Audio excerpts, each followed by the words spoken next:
حضرت ابو دردہ رضی اللہ تعالیٰ عنہ کہتے ہیں میں ایک باغ میں تھا تو درخت کے اس پار عمر بیٹھے تھے. عمر پتہ نہیں کہاں مست تھے, مجھے دیکھ ہی نہ پائے. عمر اور میرے بیچ ایک درخت کا فاصلہ تھا. کہتے عمر مجھے دیکھ ہی نہ پائے. عمر اپنے آپ سے باتیں کرنے لگے, کہنے لگے خطاب کا بیٹا عمر اور امیر المومنین, تو یہ سمجھنے لگ گیا اپنے آپ کو. ہم کہتے ہیں پاگل ہے, اپنے آپ باتیں کر رہے ہیں. یہ لفظ کہتے ہیں ان کے ہاتھ میں لکڑی کا تھوڑا تھا, زور سے اپنے گھٹنے پہ مارا, پھر زمین پہ بیٹھ گئے. کہنے لگے بڑے تیرے نعرے ہیں نا, لوگ تیری بڑی تعریف کرتے ہیں نا, زمانہ تجھے بڑا اچھا کہتا ہے, بڑی تیری بات ہے نا, بڑا تیرا ذکر ہے, بڑا لوگ تجھے اٹھ کے ملتے ہیں. خطاب کا بیٹا امیر المومنین, واہ بھائی واہ, اونٹ چرانے والے کا بیٹا امیر المومنین. اور پھر کہتے ہیں سیانا ہو جا, ورنہ قیامت میں اتنی ذلت بھی تیری ہوگی, اتنی تیری آج عزت ہے. نبی کریم علیہ السلام کے صحابہ اور اہل بیت کو جب ہم دیکھتے ہیں تو ان لوگوں نے بڑے بڑے انقلاب برپا کر دیے, بڑے مقاصد کی بات کرتے تھے, چھوٹی موٹی بات نہیں. ہمارے ہاں دائرہ کار بڑا محدود ہے, بعض لوگ بھی بڑی محدود اور بڑی چھوٹی باتیں کرتے ہیں. مثلاً اب یہ کتنی بڑی بات ہے کہ کوئی آدمی کسی کو دیندار سمجھے, نبی پاک علیہ السلام کے مصلی پہ بیٹھا سمجھے, کتنا بڑا اس نے درجہ دیا. اس نے کہا یار یہ دیکھو, یہ حضور علیہ السلام کے دین کا پیغام دینے, کتنا بڑا اس کو درجہ دیا گیا تھا. تو اس بندے کو کتنا بڑا مقصد اس کے سامنے ہونا چاہیے تھا کہ میں نے دین کا کام کرنا, لوگوں نے اسے ایک بڑا درجہ دیا. لیکن اگر وہ ذہن کے بنا لے کہ میں ذرا دیکھوں جو آنے والا ہے وہ کچھ آپر لے کے آیا ہے کہ نہیں, اگر اس کا یہ ذہن بن جائے کہ میں نے کہیں جانا ہے تو کچھ 40,000 ملے گا کہ نہیں, تو اتنی بڑی تیری حیثیت اللہ نے بنائی ہے اور تو نے بند کہاں کر لیا. علماء انبیاء کے وارث ہیں, تو یہ تو بہت بڑی بات کرنی چاہیے تھی. تو کہاں بند ہو گیا چند ہزار میں. بڑے مقاصد جو ہوتے ہیں نا, بڑے مقاصد زندگی میں, حضور کا اسوہ مبارکہ ہمیں بڑے مقاصد کی بات بتاتا ہے. ہم چونکہ احادیث کو روز سنتے ہیں, روز پڑھتے ہیں, تو ہم اس طرح سے اس کی گہرائی میں اترتے نہیں جیسے ہمیں اترنا چاہیے. حضور کا ہر فرمان ایک مقصد کی بات کرتا ہے, ہر فرمان. چلے جن لوگوں کو بڑا سادہ سا مختصر جملوں میں احادیث یاد ہے, چند باتیں تو نے بھی حضور کی یقیناً یاد ہوں گی. نبی کریم نے فرمایا تم میں سے بہترین وہ ہے جو لوگوں کے حق میں بہتر ہے. آپ اس پر پورا غور کریں. محبت سے جی, محبت سے پیش ہے, پیار سے. اللہ آپ کو سلامت رکھے, برکات عطا فرمائے, خوش رکھے. آپ سارے موبائل ضرور چلائیں, لیکن صرف موبائل ہی نہ چلائیں, تھوڑی ہماری بھی بات سنیں. اللہ تعالیٰ آپ کو خوش رکھے. تھوڑی سی میری بات پر آپ توجہ دیں گے تو مجھے بات کرنے میں آسانی ہوگی. میں نے چند ایک گزارشات آپ سے کرنی. حضور نے فرمایا تم میں سے بہتر وہ ہے جو لوگوں کے حق میں. اب یہ ایک جملہ حدیث پاک کا اگر ہم صحیح طرح اپنی زندگی میں نافذ کر لینا, اتنا ہی یار میں نے بہتر بننا ہے, اپنے بچوں کے حق میں بھی, بہن بھائیوں کے حق میں بھی, بیوی اور سسرال کے حق میں بھی, ننیال اور ددیال کے حق میں بھی, میں نے ان کا کوئی نہ کوئی نفع کرنا ہے. یہ حضور کی ایک حدیث انسان کو اتنا بڑا مقصد دے دیتی ہے. ساری زندگی بندہ لگا سکتا ہے, ساری زندگی. اور با مقصد زندگی ہو جاتی ہے. جب زندگی با مقصد ہوتی ہے پھر بندہ بور بھی نہیں ہوتا, پریشان بھی نہیں ہوتا, تنگ بھی نہیں ہوتا. کہ بے مقصد بے فائدہ کام, ایک ہے با مقصد. حضرت عثمان غنی رضی اللہ تعالیٰ عنہ فرماتے ہیں کہ حضرت عمر فاروق رضی اللہ تعالیٰ عنہ کا دور مبارک تھا. دوپہر تھی اور گرمی بہت زیادہ تھی, لوگ اپنے اپنے گھروں میں آرام کر رہے تھے. مجھے کسی مجبوری کے لیے اپنے گھر کی چھت پہ جانا پڑا تو میں نے دیکھا کہ ایک شخص بوڑھا اونٹوں کو ہانکتا ہوا آ رہا ہے. میرے ذہن میں خیال آیا کہ یار ساری دنیا دوپہر کو سو رہی ہے، شدت کی دھوپ ہے، آپ بھی سو جاتے، عصر کے وقت آپ اونٹوں کو چلا لیتے۔ کون ہے جو اس وقت بھی؟ کہتے میں کچھ دیر رک گیا، لیکن جیسے ہی وہ میرے قریب آئے، وہ کوئی عام آدمی تو نہیں، وہ تو حضرت عمر فاروق ہے رضی اللہ تعالیٰ۔ آپ فرماتے ہیں کہ میں جھٹ سے سیڑھیوں سے نیچے اترا اور میں نے جناب عمر سے عرض کی کہ حضور اس وقت آپ؟ فرمانے لگے یہ مال غنیمت کے 2 اونٹ بھاگ گئے تھے، انہیں پکڑنے گیا تھا۔ میں نے عرض کی حضور کسی غلام سے کہہ دیتے۔ فرمانے لگے مسلمانوں کے مال کی حفاظت کی ذمہ داری میری ہے، غلام کی تو نہیں۔ اب ایک مقصد ہے نا کہ میں نے ایک ڈیوٹی کرنی ہے، میں نے ایک خدمت کرنی ہے۔ میں طالب علموں سے کہتا ہوں، علماء سے نہیں، طلباء سے میں کہتا ہوں آپ سارا دن کیوں شکوا کرتے ہیں؟ آپ کمیٹی کی مسجد سمجھ کے اس کی خدمت نہ کریں، اللہ کا گھر سمجھ کے کریں۔ مسجد کمیٹی کی نہیں ہوتی، مسجد اللہ تعالیٰ کا گھر ہوتی۔ اللہ کا گھر جان کر آپ اس کی خدمت کریں گے تو آسانی ملے گی۔ میری بات پر توجہ کریں گے، بیٹھ جاؤ بیٹا۔ تو اپنی زندگی میں با مقصد کام جب ہم کرتے ہیں تو پھر تھوڑی سی سکون محسوس کرتے ہیں۔ اسی طرح سے نبی کریم علیہ السلام کا ایک تو یہ فرمان ہمیں مقصد بتاتا ہے۔ ایک دوسری بات سنیں، حضور علیہ السلام نے فرمایا، اچھا میں یہ سمجھتا ہوں کہ نبی پاک علیہ السلام کی اس ایک حدیث پر عمل کر لیا نہ جائے نا، جو ہم سب کو آتی بھی ہے،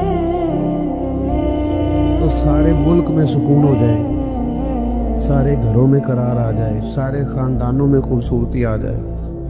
حضور علیہ السلام نے فرمایا تم میں سے کوئی اس وقت تک مومن نہیں ہو سکتا جب تک اپنے بھائی کے لیے بھی وہی پسند نہ کرے جو اپنے لیے پسند کرتا ہے۔ آتی ہے نا سب کو حدیث پاک؟ ہاں نہ تو کرو نا، چلو جس کو نہیں بھی آتی تھی اس نے ابھی سن تو لی ہے۔ حضور نے فرمایا تم میں سے کوئی اتنی دیر تک مومن ہو سکتا جب تک وہ جو اپنے لیے پسند کرتا ہے وہی اپنے بھائی کے لیے بھی۔ حدیث ہے نا، آپ نے سنی ہوئی ہے نا، ایسے ہی ہے، ایسا ہوتا بھی ہے کہ ہم جو اپنے لیے پسند کرتے ہیں وہی بھائی کے لیے بھی کرتے ہوتا ہے ایسے۔ ہم پتہ کیا کرتے ہیں، دکان پہ کپڑے خریدنے جائیں نا تو کہتے ہیں یار کو کپڑے دکھا سو سلوانا ہے، تو 2-4 جوڑے خود لے لیے، پھر اسی انہوں عقیدہ ہے ان کو دین دوان والے بھی بخار وہ کڑے ہوں نا جڑے پان والے نہیں ہوں۔ ایسی بات ہی ہے نا، اب جو دینے ہیں وہ بھی یعنی وہ بڑا نیکی کر رہا ہے، امیر آدمی اپنے نوکر کو کپڑے دے رہا ہے، کہتا ہے یہ بالکل ٹھیک ہے، میں نے بس 2 دفعہ پہنا نیا بالکل۔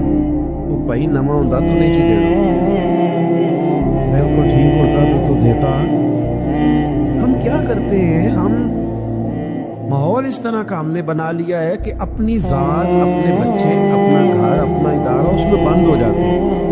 ایک سوچ جو امت کی سوچ ہے، جو قومی اور عالمی سوچ ہے، اس سوچ کے مطابق ہم کوئی کام نہیں کرتے جب تک کہ ہم حضور کے اس مقدس فرمان پر نہیں غور کرتے کہ جو میں نے اپنے لیے پسند کرنا ہے وہی اپنے۔ مجھے بتائیے جب یہ سوچ ہوگی تو کوئی بندہ ملاوٹ والی چیز بیچے گا، غلط چیز سیل کرے گا، دنیا کو دھوکہ دے گا؟ لیکن ہم تو غور ہی نہیں کرتے، بس حدیث سن لی معاملہ ختم ہو گیا۔ آپ دیکھیں امام غزالی فرماتے ہیں نبی پاک علیہ السلام کے ساتھ حضور کے غلام تھے، ایک درخت پر محبوب نے اشارہ کیا کہ یہاں سے 2 مسواکیں اتاریے، سادی سی بات ہے، مسواکیں اتار لی گئی، خادم اتار لایا، اس نے لا کے حضور کے بارگاہ میں پیش کی۔ ایک مسواک بالکل سیدھی تھی، ایک تھوڑی ٹیڑھی تھی۔ مسواک تھوڑی ٹیڑھی بھی ہو تو دانتوں پر چلنے سے انکار تو نہیں نہ کرتی، نہ کوئی دانت صاف کرنے میں کوئی حرج ہوتا ہے، تھوڑی سی ٹیڑھی تھی، ایک ذرا سیدھی تھی۔ نبی کریم علیہ السلام کی خدمت میں غلام نے دونوں پیش کر دی تو محبوب نے ٹیڑھی مسواک رکھ لی اور سیدھی حضور نے غلام سے فرمایا کہ یہ آپ آج کل تو یہ کام الا ماشاءاللہ مذہبی لوگ بھی نہیں کرتے۔ ایک جگہ دینی مدرسوں کے اہتمام کرنے والے جو لوگ تھے ان کی میٹنگ تھی، تو وہاں ایک صاحب نے بڑا تقویٰ بیان کیا، کہنے لگا میں نے کبھی مدرسے کی روٹی نہیں کھائی، حالانکہ مدرسے کا محتمم ہوں، میں نے نہیں کبھی چکھی، اتنا پرہیزگار ہوں۔ بعد میں میری باری آئی تو میں نے کہا جی میرا خیال ہے کہ آپ وہی روٹی کھایا کریں جو مدرسے میں پکتی ہے، آپ تقویٰ بدل دیں، آپ کو پتا تو بھی چارے بچے کھاتے کیا ہیں۔ جو کچھ کمیٹی کے صدر کے گھر پکتا ہے اور جو محتمم کے گھر پکتا ہے، اسے غور کرنی چاہیے کہ طلباء کو وہی دے رہا ہے، ان کے ساتھ بھی رویہ وہی ہے۔ کیوں نہیں ان چیزوں کو سمجھتے کہ ہمیں نبی پاک علیہ السلام نے کن مقاصد حیات سے آگاہ کیا؟ اللہ کے حبیب علیہ السلام نے فرمایا تیری مسواک مجھے دے دو، اور اس کی حضور میرے ماں باپ قربان ہوں، میری روح میری جان قربان ہو، آپ سیدھی رکھیں۔ حضور نے فرمایا نام نہیں، میں نے خود ایک امت کو قانون دیا ہے کہ مومن وہ ہے جو اپنے لیے پسند کرے وہی اپنے بھائی کے لیے بھی پسند کرے۔ اخلاقاً ایک بات اپنے دل سے پوچھیں، میں اپنے آپ سے پوچھوں، کیا ہمارا بہو کے بارے میں بھی وہی ذہن ہے جو بیٹی کے بارے میں؟ وہ ساری گنجائشیں، وہ ساری معافیاں جو بیٹی کو ملتی ہیں، اور نہیں ابھی بچی ہے تو نہیں ابھی چھوٹی ہے تو نہیں ہم نے ابھی کام کرائے نہیں تو نہیں ابھی مطلب اس پر کوئی بول ڈالا نہیں تھا تو نہیں ذرا یہاں ماحول اور تھا، یہ جتنی کہانیاں بیٹی کے حق میں یاد ہوتی ہیں۔ مومن تو وہ ہے نا جو اپنے لیے پسند کرے وہی اپنے، تو یہ ساری کہانیاں بہو کے حق میں کیوں نہیں یاد آتی؟ یہ کیوں نہیں یاد آتی؟ یہ جو ہم اپنے داماد کو مشورہ دے رہے ہوتے ہیں کہ چل پتر غصہ نہ کر، آہستہ آہستہ ٹھیک ہو جائے گی، تو یہ والا مشورہ اپنے بیٹے کو کیوں نہیں دیتے بہو کے حق میں؟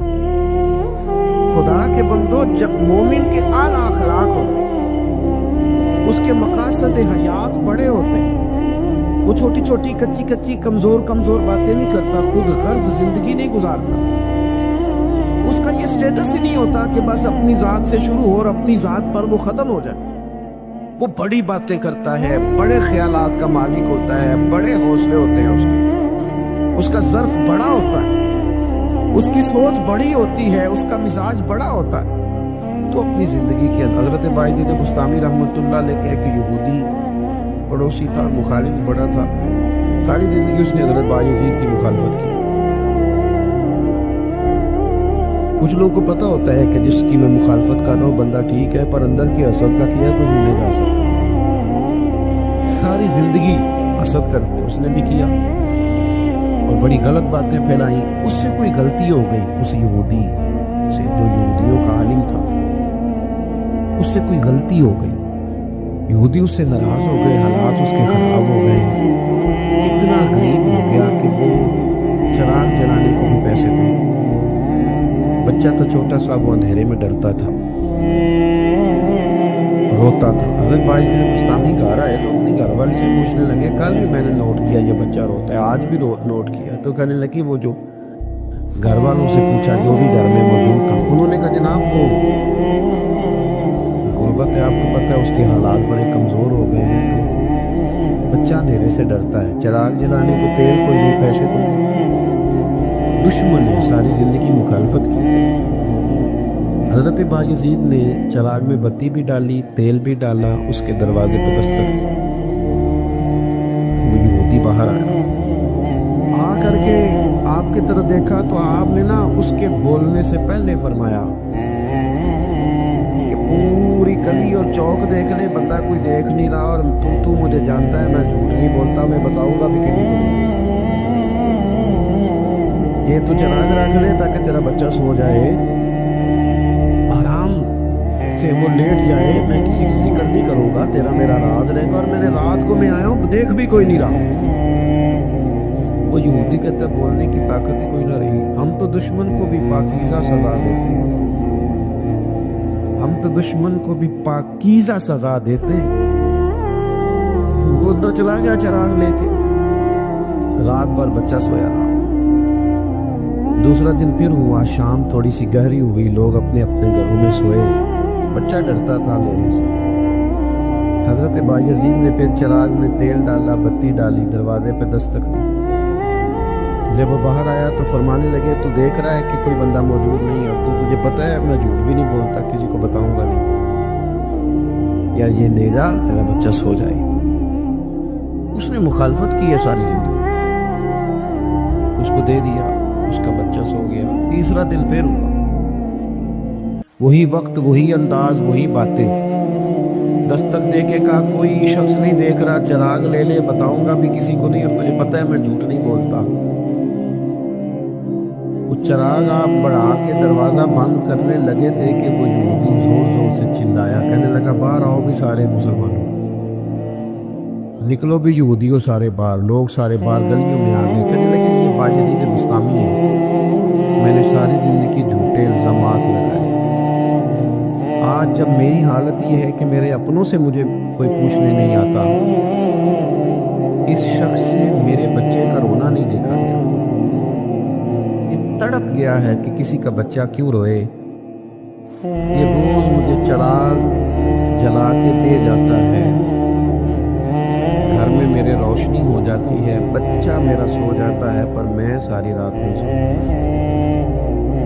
میں آج تم سب کو گواہ بنا کے کہتا ہوں، جو میں نے ان کے بارے میں زندگی بھر کہا وہ سارا غلط تھا، اور یہ بھی تمہیں بتاتا ہوں کہ پہلے دین اسلام سنا تھا، 3 دن ہو گئے میں دین کو دیکھ رہا ہوں، پہلے سنا تھا اب میں دیکھ رہا ہوں۔ کہنے لگا میں تم سب کو گواہ بنا کے کہتا ہوں کہ بایزید بھی سچے ہیں، بایزید کا دین بھی سچا ہے، اور جس رسول کا یہ کلمہ پڑھتے ہیں وہ رسول بھی سچے ہیں۔ اس نے کلمہ پڑھا اور مسلمان ہو گیا۔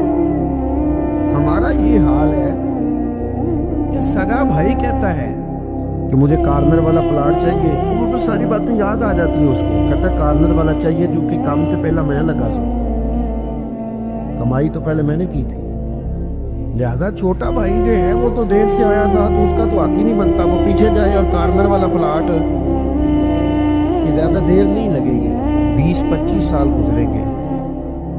اس طرح آپ والد کو پریشان کریں، اس طرح آپ کے بچے آپ کو کریں گے، خدا نہ کرے وہ بھی کہیں گے ابا یہ کارنر والا میرا ہے، تو کدھر سے آ گیا۔ تو حضور نے ہمیں اعلیٰ مقاصد، اعلیٰ اخلاق، اعلیٰ کردار، بڑی باتیں کرنے کا، ہمارے پاس بڑی کہانیاں ہوتی ہیں پر ساری اپنے حق میں، بڑے دلائل ہوتے ہیں پر سارے اپنے حق میں، بڑی باتیں آتی ہیں پر ساری، ہمارے ایک بزرگ کہا کرتے تھے میں ایسے بیوقوفوں کو جانتا ہوں جو وہ چیز بھی پھینکے نا تو اپنے گھر میں پھینکتے ہیں، حالانکہ بولے بھلے بیوقوف اپنے گھر میں پھینکے، تھوڑی سی نا خود غرضی کی چادر اتاری جائے، بڑی سوچیں پیدا کی جائے، بڑے مقاصد پیدا کیے جائے، تھوڑا سا نا بندہ کسی کے لیے بھی کبھی دعا کرے، کبھی اس کی آرزو ہو کہ کسی اور کے حق میں بھی وہ خیر کا جملہ کہے۔ حضرت مولا علی شیر خدا کرم اللہ تعالی وجہہ الکریم، میں نے یہ دیکھا ہے کہ جو بندے جس کے بچے روز 4000 کے برگر کھا جاتے ہیں نا،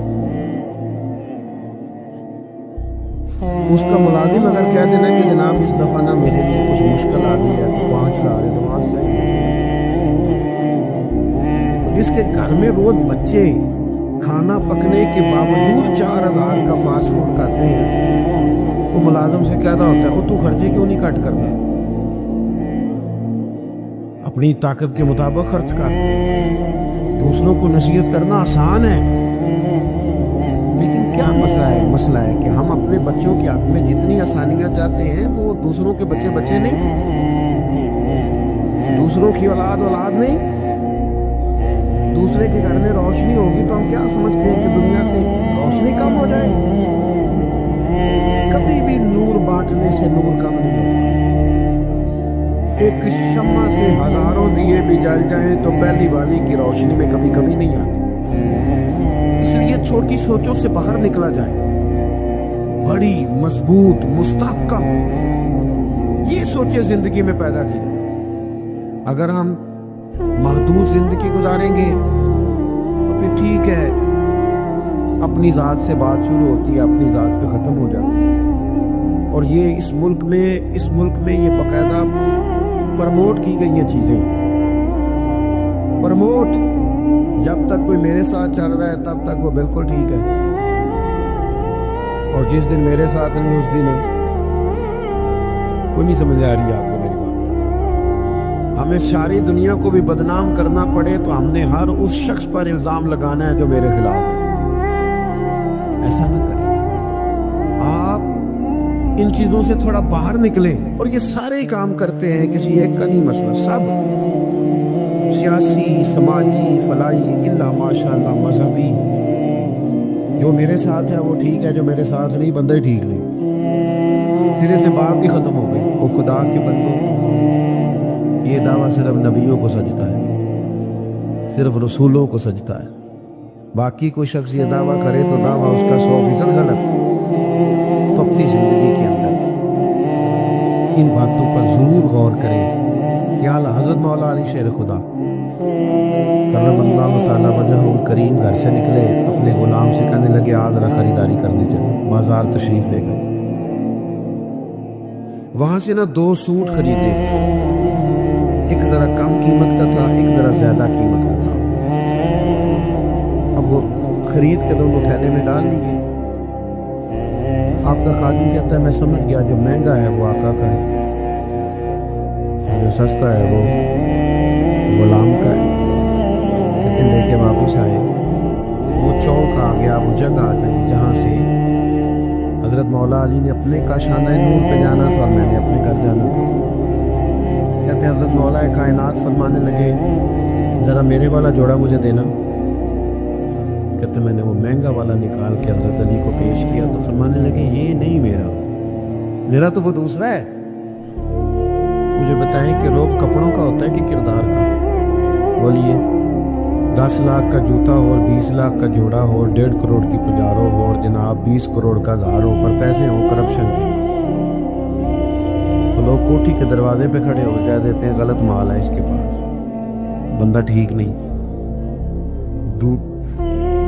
جوتے ٹوٹے ہوئے ہوں، کرسی اور میز پرانا ہو، چھوٹا سا افسر ہو لیکن دیانتدار ہو تو بڑے بڑے مالدار بھی دروازے پہ کھڑے ہو کے کہتے ہیں یار بندہ بڑا کھڑا ہے، نہ پیسے پکڑتا ہے نہ کسی کی سفارش مانگتا ہے۔ ہمارے شہر میں حاجی ابو داؤد محمد صادق صاحب رحمۃ اللہ علیہ بزرگ تھے، تو میں نے بڑی پجاروں سے اترنے والا پیر بھی نا بڑی پجاروں سے ملنے آئے، وہ پہلے چین والی گھڑی اتارتا تھا، پھر اپنی داڑھی دیکھتا تھا، تو حاجی صاحب سادے سے بندے۔ بات سمجھ میں آتی تھی کہ روب کپڑوں کا نہیں ہوتا، روب تو کردار کا ہوتا ہے۔ اگر کردار مضبوط ہے تو کپڑے سادے بھی ہوں تو گزارا ہو جاتا ہے، لیکن کردار کچھ بھی نہ ہو، لوگ پیسوں کے زور پر، دولت کے زور پر، مال کے زور پر، بلکہ بعض لوگ تو ایسے ہیں جو خوش آمدیوں کے زور پر اپنے دائیں بائیں ادھر ادھر جو ان کے وظیفہ خار، نمک خار، خوش آمد پسند ہے، ان کے زور پر اپنے آپ کو منوانا چاہتے ہیں۔ کردار اصل ہے، کردار حسن ہے، کردار رعنائی ہے۔ آپ ہمیشہ تب بڑے ہوں گے جب آپ کے اخلاق میں، معاملات میں، لین دین میں صفائی ہوگی، پھر لوگ آپ کو بڑا جانیں گے۔ حضرت مولا علی شیر خدا کرم اللہ تعالی وجہ الکریم اس سے کہا یہ نہیں میرا تو دوسرا ہے۔ تو ٹھیک ہے جناب دوسرا ہے تو حضور آپ آقا ہیں، آپ کا کیسے دوسرا ہے، آپ کا تو یہ ہے۔ حضرت علی کہنے لگے نہیں وہ جو سستا، میری بات کی سمجھ آ رہی ہے آپ کو، وہ جو سستا جوڑا ہے نا وہ مجھے دو۔ تو اس نے نا ایک دلیل پیش کی آپ کے غلام نے، کہنے لگا حضور آپ نا مہنگے والا رکھیں، کیوں؟ آپ آقا ہیں اور میں سستا پہنتا ہوں کیونکہ میں غلام ہوں۔ تو حضرت علی کہنے لگے دلیل ہی قائم کرنی ہے نا تو میرے والی کر لے، تو مجھے سستا دے دینا کیونکہ میں بوڑھا ہوں، اور تو مہنگا پہن لے تو کہ تو جوان ہے۔ اگر کسی دلیل کی بنیاد پر یہ لباس پہننا ہے تو چلو اس طرح کرو، یہ والی دلیل قائم کر لو کہ بوڑھوں پر سستا بھی چل جاتا ہے